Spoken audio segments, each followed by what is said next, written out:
What's up guys, it's Rarity here and welcome back to yet another amazing video on the channel. So for today I got you a top 5 cards that people with big pockets should invest in. I'm talking about cards that I think if you hold for a few years will be worth a lot of money. If you do enjoy this type of content, make sure you do leave a like and comment down below what card do you think will be going up over the next few years. Also subscribe while you're down there, I promise you it is free. Also check out our shorts videos, they're doing very well. Go over there and tell me that I sent you in the comments, it will make my day. Anyway, let's get on to card number 1.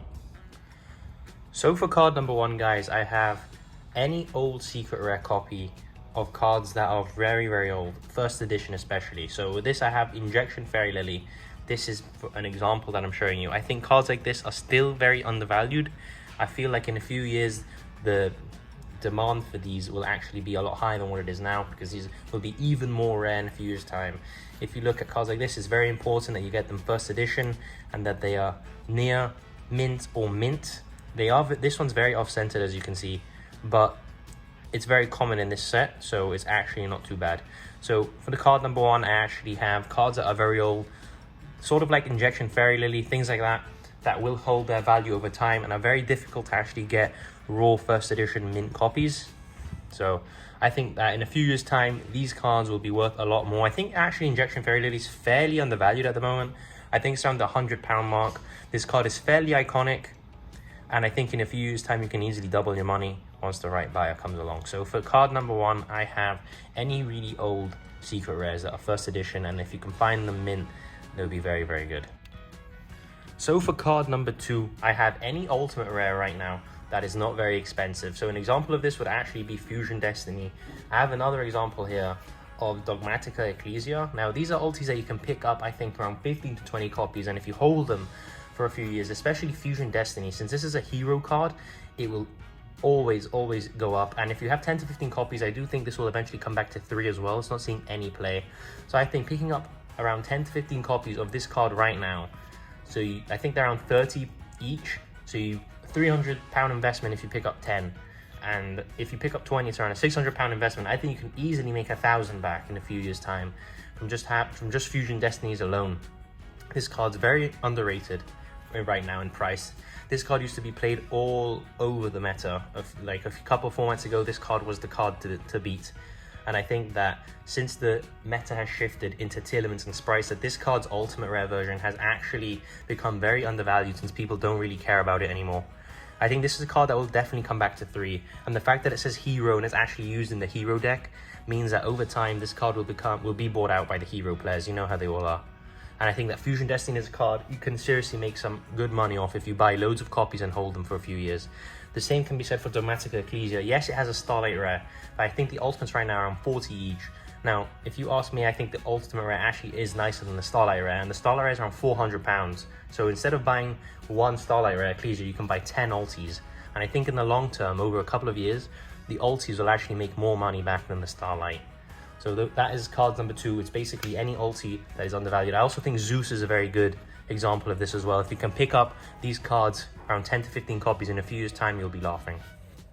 Moving on to card number 3, or shall I say cards number 3, it is any max rarity version of Hand Trap. So Infinite Impermanence is a good example of this. We have Drone and Lockbird, and we also have Nibiru. Now these are cards that are always going to see play, and they're considered staples, and having max rarity staples, even though they are very expensive right now, will only be getting more expensive. These cards will pretty much never ever lose their max rarity unless they print a Starlight Rare, but even if they do, the ultis will still hold very good value. And I think picking up any sort of Hand Trap max rarity that is ultimate or Starlight is a very good investment, because eventually those hand traps, if they're not in the meta, will shift back into the meta, and that basically means that they'll go up in price. And then once they shift out of the meta, it doesn't necessarily mean their price will go back down, because the actual availability of them isn't that high, since it is very sought after, and most of them do come from OTS packs, which also get cycled out for the newer ones. So I think investing into ulti hand traps,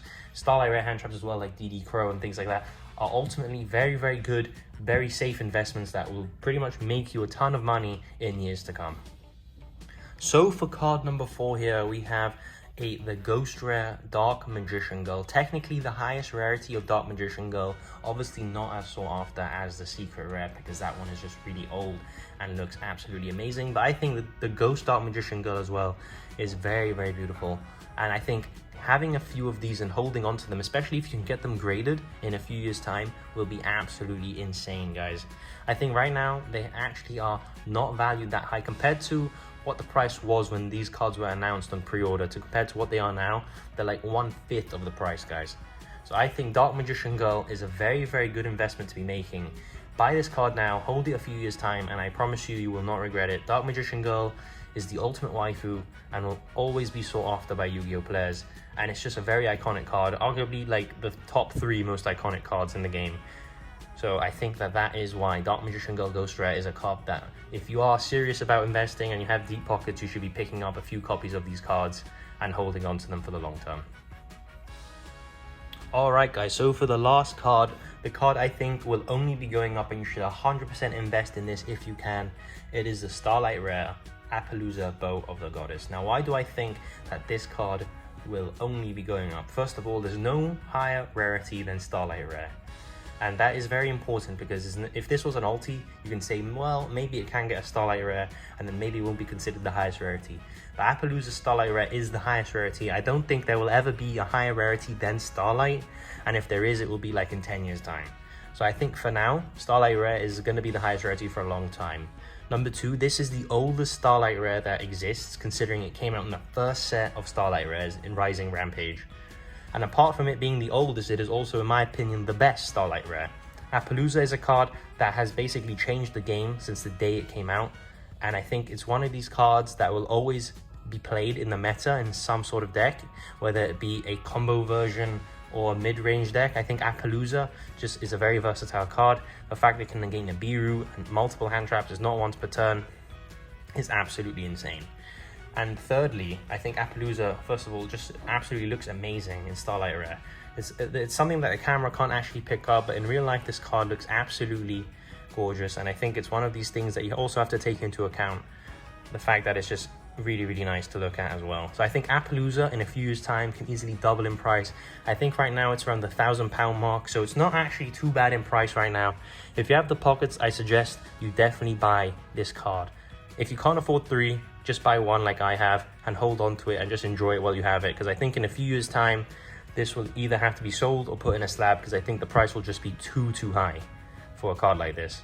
I think in a few years' time it can easily be the 2K mark. So if you invest right now, you can easily double your money. And I think that this is one of these cards that will always keep going up and will always be a buyer for this. So that is the end of the video, guys. I hope you guys enjoy my top 5 cards that I honestly think, in my opinion, will only be going up. And if you have deep pockets, you should 100% be picking up these cards. If you do enjoy this type of content, please do leave a like and comment down below. What card are you investing in right now that you think has an amazing future in going up in price? That's the end of the video, guys. I hope you guys enjoy my take, and I'll see you all on the next one.